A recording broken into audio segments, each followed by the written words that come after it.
अब आते हैं आज की कहानी के ऊपर। आप में से बहुत सारे लोग कई दिनों से, हालांकि मुझे समझ में नहीं आता ये फरमाइश क्यों आती है, बट कहते हैं ऐसा कुछ हॉरर सुनाइए, कुछ भूत प्रेत की सुनाइए। और जबकि क्राइम और क्राइम रिपोर्टिंग में इसके लिए कोई जगह नहीं होती, क्योंकि क्राइम रिपोर्टिंग में बेसिक ये है कि जो हुआ है वो दिखना चाहिए, जिसने किया है वो भी दिखना चाहिए, और अदालत में भी सबूत और गवाह उसी हिसाब से होनी चाहिए। अनदेखी, अनकही, अनसुनी चीज़ों पर ना फैसला होता है और ना सज़ाएँ दी जाती हैं या फिर सज़ाएँ माफ़ की जाती हैं। लेकिन ये वो सब्जेक्ट है, भूत प्रेत, अनदेखी चीज़ें, जिस पे मतलब बात करना भी कई बार अजीब सा लगता है। लेकिन शायद मैं आज की ये कहानी नहीं सुनाता अगर इस पे कानून का मुहर न लगा होता। ये कहते हैं कि ऑफिशियली पहला ऐसा केस है जिसकी पुलिस ने जांच की, पुलिस ने इन्वेस्टिगेशन किया। अब सोचिए, एक पुलिस पूरी, और पुलिस का खुद चीफ उस शहर का जो चीफ था, वो एक ऐसे केस की इन्वेस्टिगेशन कर रहा है जिसमें जो सस्पेक्ट है, संदिग्ध है, वो दिखाई नहीं देता, वो एक भूत है। और अब उस भूत के बारे में उसे पता करना है, उस भूत की सच्चाई पता करनी है, उस भूत को सामने लाना है, हो सके तो पकड़ा गया तो उसे सज़ा भी दिलानी है। लेकिन उस पुलिस अफसर को ये भी पता नहीं कि वो भूत मेल है, फीमेल है, उसकी उम्र क्या है, कौन है, कहाँ से आया, क्या नाम है। लेकिन सारी हवाई चीज़ें होते हुए भी पुलिस को इसकी जांच करनी है, और बाकायदा पुलिस रिकॉर्ड में ये दस्तावेज़ है। इस कहानी के बीच में मैं आपको वो दस्तावेज़ भी दिखाऊंगा जो पुलिस की अपनी तरफ से, पुलिस चीफ की स्टेटमेंट है, और बाकायदा उस वक्त कई जर्नलिस्ट से उन्होंने इंटरव्यू में सारी बातें कही, और उस पुलिस वाले ने यह भी कहा कि मैंने जो जो चीज़ें देखी, मुझे यकीन हो गया कि ये किसी इंसान का काम नहीं है, किसी भूत का ही काम है। कहानी स्पेन की है, बहुत ही खूबसूरत देश, और कहानी स्पेन की राजधानी मैड्रिड की है। मैड्रिड फुटबॉल के लिए भी जाना जाता है। स्पेन और मैड्रिड के इतिहास में ऐसा केस इससे न पहले कभी हुआ, न उसके बाद कभी और हुआ। एक भूत का केस जिसकी जांच मैड्रिड पुलिस ने की। कहानी मैड्रिड की 18 साल की एक लड़की की है जिसका नाम है स्टेफिना लज़ारो। स्टेफिना लज़ारो मैड्रिड के पास ही एक अपनी फैमिली के साथ एक अपार्टमेंट में रहती थी। उस अपार्टमेंट का नाम था Louis Marianne 8 apartment. Louis Marianne 8 apartment. 18 साल की हो चुकी थी स्टेफिना, और कॉलेज में दाखिला मिल चुका था, कॉलेज जा रही थी।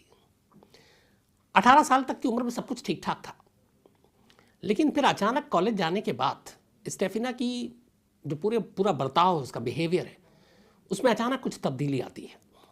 घर में स्टेफिना के माँ बाप, एक भाई और एक और बहन थी, तो ये लोग 5 लोग थे। वहाँ पे ज़्यादातर घर लकड़ियों के होते थे, वहीं स्टेफिना रहती थी।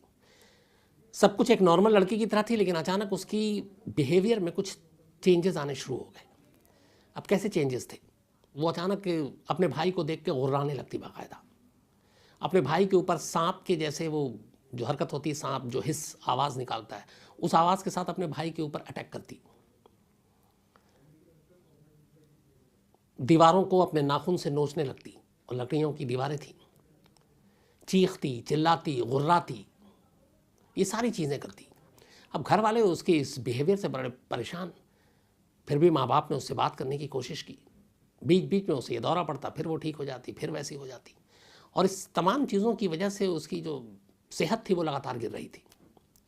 माँ बाप ने उससे बहुत पूछा, तो एक दिन स्टेफिना ने बताया कि मुझे भी नहीं मालूम मैं ऐसा क्यों करती हूँ या क्या करती हूँ, लेकिन मुझे आधी रात को अमूमन कुछ एक शैडो, एक साया सा दिखाई देता है, और पता नहीं क्या है, इंसान तो नहीं है, लेकिन वो एक कोई अजीब सी चीज़ होती है, और मैं उसे जब भी देखती हूँ तो मुझे अजीब सा होता है। उसके बाद फिर मैं गुर्राने लगती हूँ, अपने नाखून से दीवारों को नोचने लगती हूँ, सांप की तरह हिस जो आवाज़ है वो निकलती है।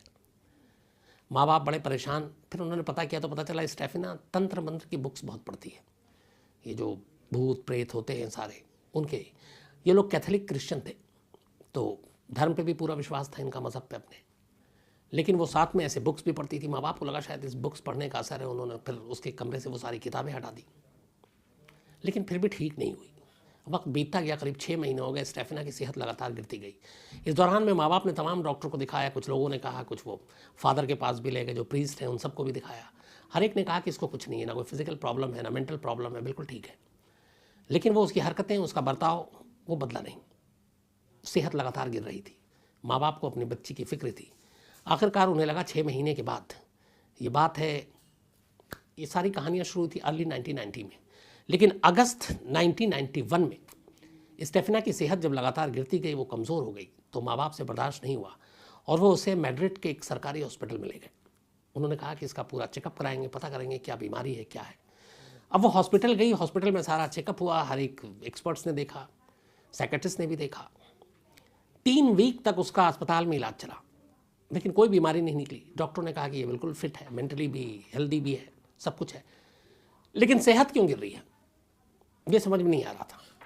3 हफ्ते के बाद अचानक एक रोज़ अस्पताल में स्टेफिना की मौत हो जाती है।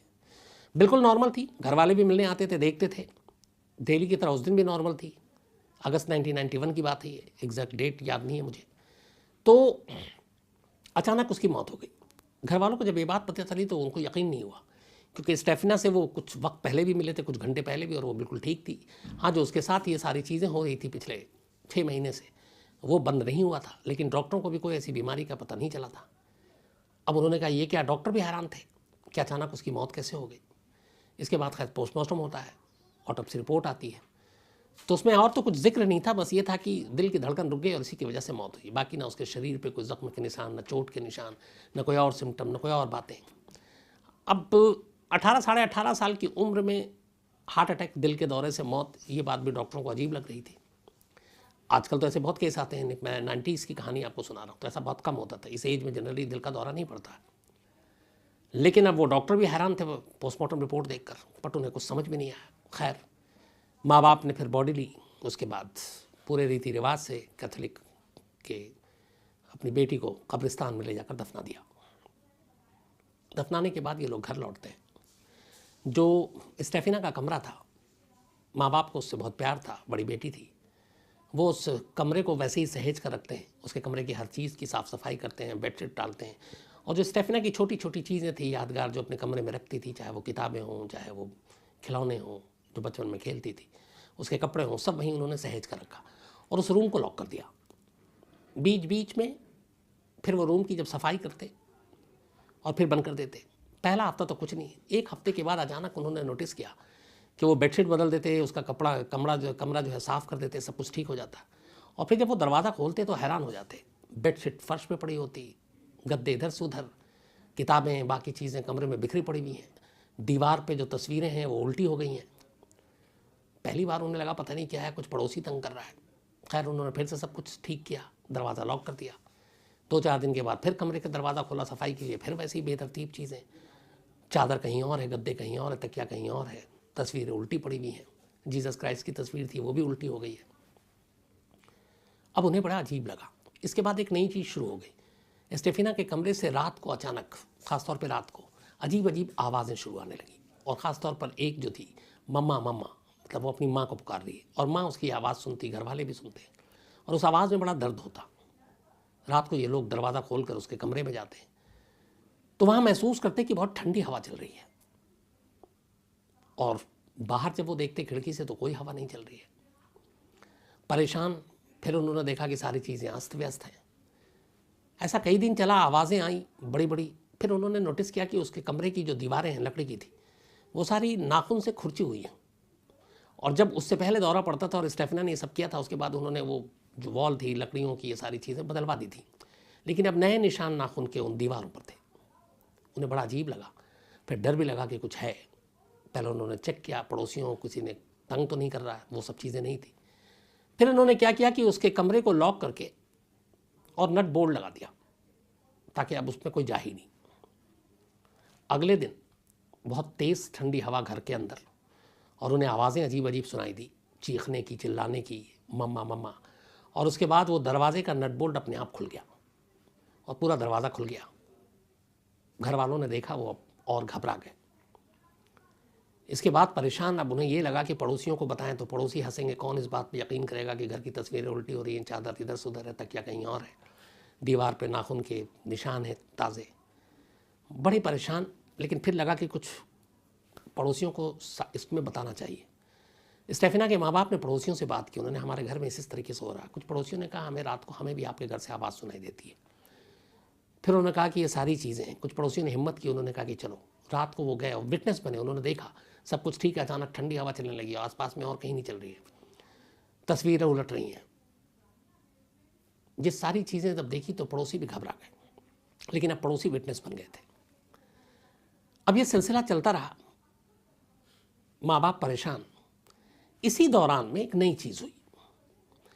जिस कॉलेज में स्टेफिना पढ़ती थी, उस कॉलेज की 2-3 टीचर स्टेफिना के घर पहुंचे अचानक, और स्टेफिना की मौत को करीब 15 दिन से ज़्यादा का वक्त बीत चुका है। वो स्टेफिना के माँ बाप के पास आते हैं और कहते हैं हमें आपसे कुछ बात करनी है, आपको कुछ बताना है। तो उन्होंने कहा जी बताइए। तो उसने कहा कि ये बात हमें पहले बतानी चाहिए थी, लेकिन हमें नहीं बता पाए, क्योंकि कैसे बताते और आप यकीन करते कि नहीं। उनमें से एक, चूँकि ये क्रिश्चियन स्कूल था, तो नन थी, वो नन भी घर आई थी स्टेफिना के मिलने के लिए।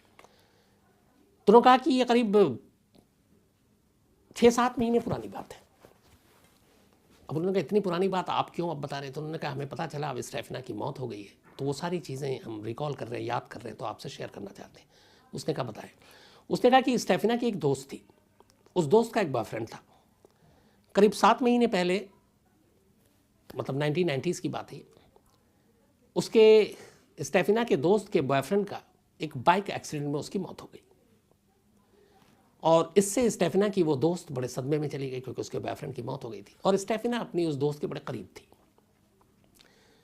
नन ने बताया कि इसके बाद मैं एक दिन स्कूल के पिछले हिस्से में गई, तो वहाँ पे 4 लड़कियों को देखा। उनमें एक स्टेफिना थी, एक उसकी वही दोस्त थी जिसके बॉयफ्रेंड की रोड एक्सीडेंट में डेथ हुई थी, और 2 उसकी और क्लासमेट थी। तो हमने देखा कि ये चारों एक लकड़ी का बोर्ड, कैरम जैसा, उसके ऊपर एक शीशे का ग्लास रखी हुई है, और उस ग्लास को उन्होंने उल्टा रखा हुआ है, और ग्लास खाली है, और ये चारों उस बोर्ड के 4 तरफ खड़ी हुई हैं, चारों दिशाओं में, और इनमें से एक एक करके उस ग्लास के बेस पे जो उल्टा रखा हुआ है वो उंगलियां लगाती थी। फिर एक लगाती, फिर दूसरी लगाती। बोली कि एक दिन मैं पीछे की तरफ गई और मैंने देखा, तो बोली जब मैंने देखा स्टेफिना को, जब उसकी बारी आई और मैं दूर से देख रही कि कर क्या रही, मैं पहले समझने की कोशिश कर रही थी। बोली स्टेफिना ने जब गिलास के नीचे उंगली लगाई, तो मैंने अपनी आंखों से उस गिलास को उस बोर्ड के ऊपर उड़ते हुए देखा। मेरे लिए बड़ी अजीब थी। फिर मैं घबरा भी गई। मैं आई, मैंने उनको चारों को डांटा कि ये तुम लोग क्लास छोड़ के यहाँ क्या कर रहे हो, और फिर गुस्से में मैंने उस बोर्ड के 2 टुकड़े कर दिए लकड़ी के, जिस पे उन्होंने ग्लास रखा था, डर के मारे, और उस लकड़ी के टुकड़ों को फेंक दिया। और अचानक मैंने देखा कि जैसे ही मैंने 2 टुकड़े किए बोर्ड के, वो गिलास हवा में था, और हवा में गिलास घूम रहा है, और मेरे लिए ये बड़ी अचंभित बात थी। मैं सोच भी नहीं सकती कि ऐसा हो सकता है। फिर मैंने उन चारों से बात की, तो उन्होंने बताया स्टेफिना तंत्र मंत्र की किताबें पढ़ा करती थी, उसे भूत से बातें करने का शौक था। उसने कहा, उसने अपने दोस्तों को भी सारे जिक्र किया। जो स्टेफिना की दोस्त थी जिसके बॉयफ्रेंड की डेथ हो गई थी, उससे भी उसने बात की। उसने कहा मैंने कई किताबें पढ़ी और ये मुमकिन है भूत से बात करना, जो लोग मर गए हैं उनके बारे में बात करना, और उनके कैसे हैं वो उस दुनिया में, कैसे रहते हैं, क्या खाते हैं, क्या पीते हैं, तो ये सारी जानकारी उन्हें भूत से मिलती है। तो उसने कहा तुम्हारे बॉयफ्रेंड के से भी हम बात करेंगे किसी सोर्स के ज़रिए, और पता करेंगे कि वो कैसा है, कहाँ है। तो इसी के लिए ये सारी चीज़ें कर रही थी, वो ग्लास और ये, ताकि भूत से बात कर सके। बोले कि जब ये सारी चीज़ें हुई, उसके बाद अचानक हम लोगों ने देखा, वहीं पे खड़े होकर बात कर रहे थे, बोर्ड के 2 टुकड़े हो चुके थे, एक सफ़ेद धुएं की लेयर आई, और हम, उसने बोला कि मैं और मेरी एक और टीचर खड़ी हुई थी, और ये 4 बच्चियाँ थीं स्टेफिना समेत। एक धुएं का गुबार सा आया, और वो गुबार एकदम ऐसा लगा कि जैसा निशाना लेकर आया हो। हम 6 लोग खड़े थे, लेकिन वो धुएं का गुबार सीधे स्टेफिना के पास गया, और उसकी नाक से होते हुए उसके अंदर चला गया, और फिर धुएं का गुबार गायब। बोली सब देख के हम घबरा गए, इनको डांटा और बोला आज के बाद इधर नहीं आओगे, और हम लोग चले गए। अब जब ये कहानी घर वालों को पता चली, तो उन्हें लगा कि ये सारी चीज़ें जो तारीख़ बताई उन्होंने, ये उसी वक्त से है जब से स्टेफिना के बिहेवियर में एक बर्ताव आना शुरू हुआ था, जब उसने गुर्राना शुरू किया, जब वो सांप की तरह आवाज़ निकालती, अपने छोटे भाई पे हमला करती। जब ये सारी चीज़ें सुनी, तब घर वालों को फिर अजीब लगा। उसके बाद वो और घबरा गए। लेकिन पड़ोसी भी अब इस बात के विटनेस थे कि इस घर में कुछ ऐसी आवाज़ें आती हैं। खैर, स्कूल की वो सारी नन और वो लोग बता कर ये चली गई। इसके बाद क्यूरियोसिटी में कि अभी भी शायद स्टेमिना यहाँ है, क्योंकि वो दूसरे भूत से बात करना चाहती थी, अब खुद शायद भूत बनकर यहीं रह रही है, मम्मा मम्मा भी कर रही है, ठंडी हवाओं के ज़रिए शायद वो घर में घूम रही है। उन्होंने फिर से उसके दरवाजे को खोला। दरवाज़ा खोला तो देखा कि जीसस की तस्वीर उल्टी लटकी हुई है, सारे सामान फिर से इधर से उधर बिखरे पड़े हुए हैं। उसके बाद अचानक देखा कि उन्होंने स्टेफिना की एक तस्वीर जो फ्रेम में लगी थी वो भी फर्श पे गिरी है। अपनी बेटी की तस्वीर को फर्श पे गिरा देख माँ ने तस्वीर ज़मीन से उठाने की कोशिश की। अभी फ्रेम को हाथ ही लगाया था कि पता नहीं क्या हुआ, उन्होंने थोड़ा सा उठाया और फिर वापस फ्रेम ज़मीन पर फेंक दिया। कुछ अजीब सी चीज़ हुई उनके साथ। स्टेफिना के पिता वहाँ बराबर में खड़े थे। उन्होंने देखा कि उनकी वाइफ अपनी बेटी की ही फ्रेम, जो तस्वीर है जिससे इतना प्यार करती है, वो वापस ज़मीन पर फेंक रही। उन्हें अच्छा नहीं लगा। उन्होंने उस फ्रेम को उठा लिया। जैसे ही उठाया, अब दोनों स्टेफिना का चेहरा उनके सामने था। फ्रेम लकड़ी का था, साथ में शीशा और तस्वीरें जो आमतौर पर फ्रेम होता है।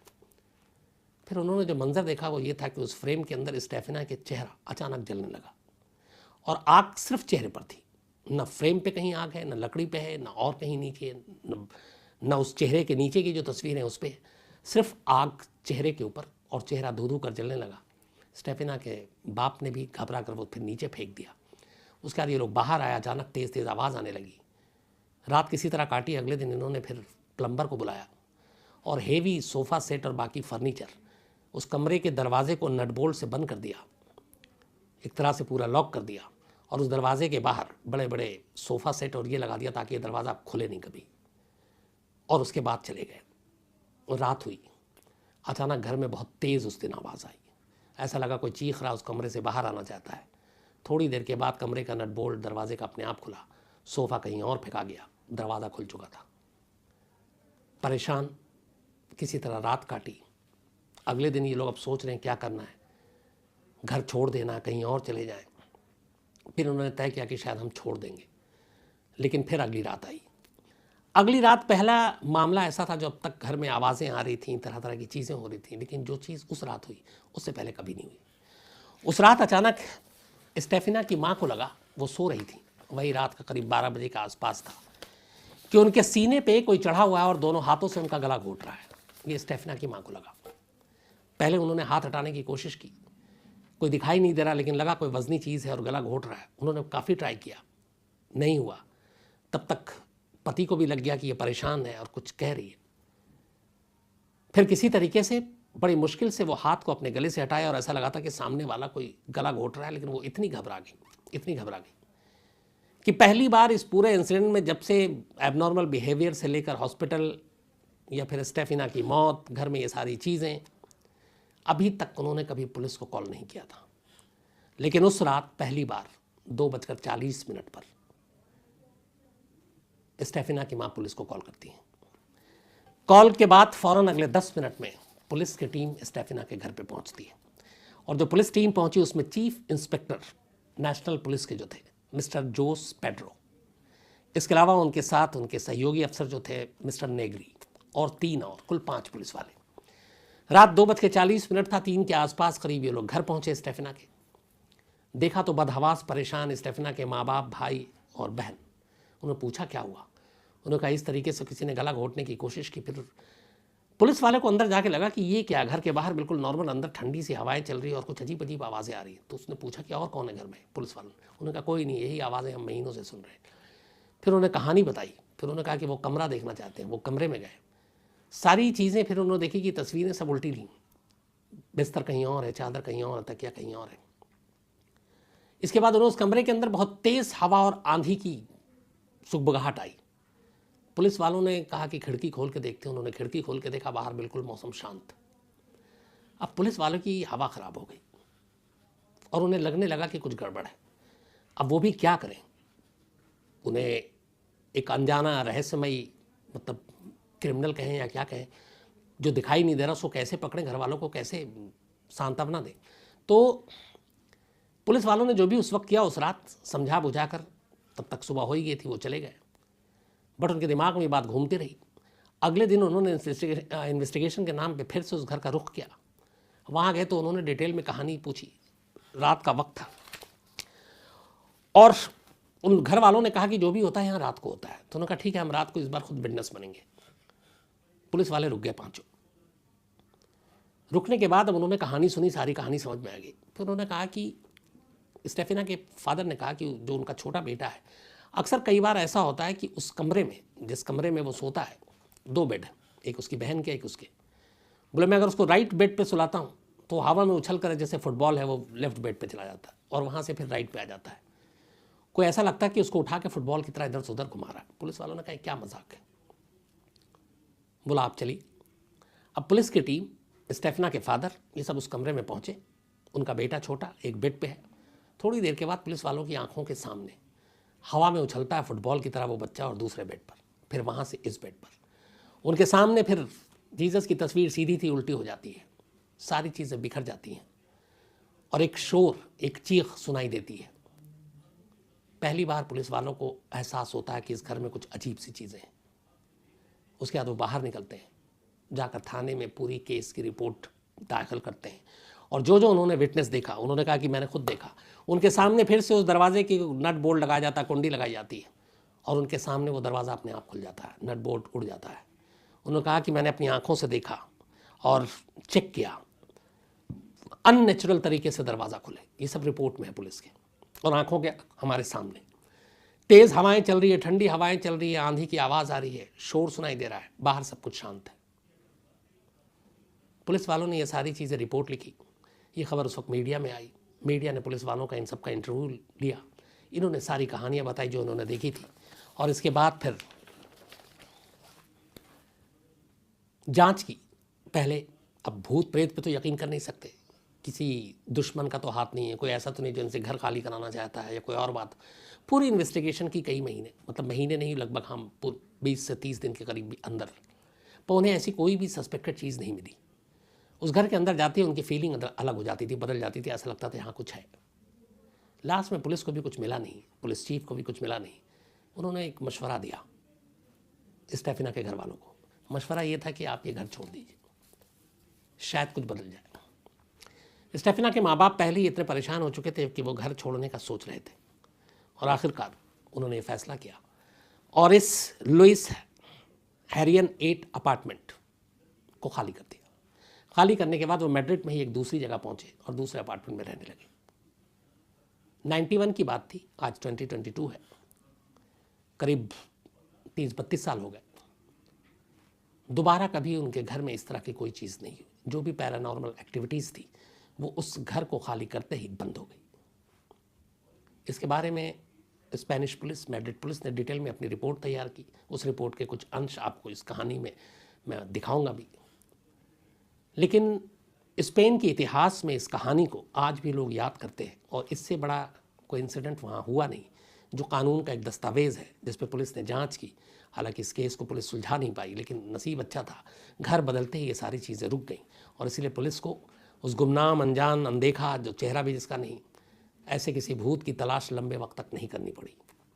ये पैरानॉर्मल जो एक्टिविटीज़ थी ये सब खत्म हो गई। बाद में इस पर एक सीरीज़ भी बनी, शायद ये फिल्म, जिसका नाम था वेरोनिका। लेकिन कहते हैं कि वेरोनिका अगर 100 लोग हैं तो उनमें से शायद ही एक ने भी अभी तक इसको कंप्लीट नहीं किया देखना, ये कहा जाता है। लेकिन इसके ऊपर एक वेरोनिका बनी। तो ये थी कहानी एक ऐसे भूत की जिसको बाकायदा रिकॉर्ड पे पुलिस को केस दिया गया जांच करने के लिए। पुलिस ने जांच की, और जैसा कि हम सब जानते हैं, भूत को पकड़ नहीं पाई।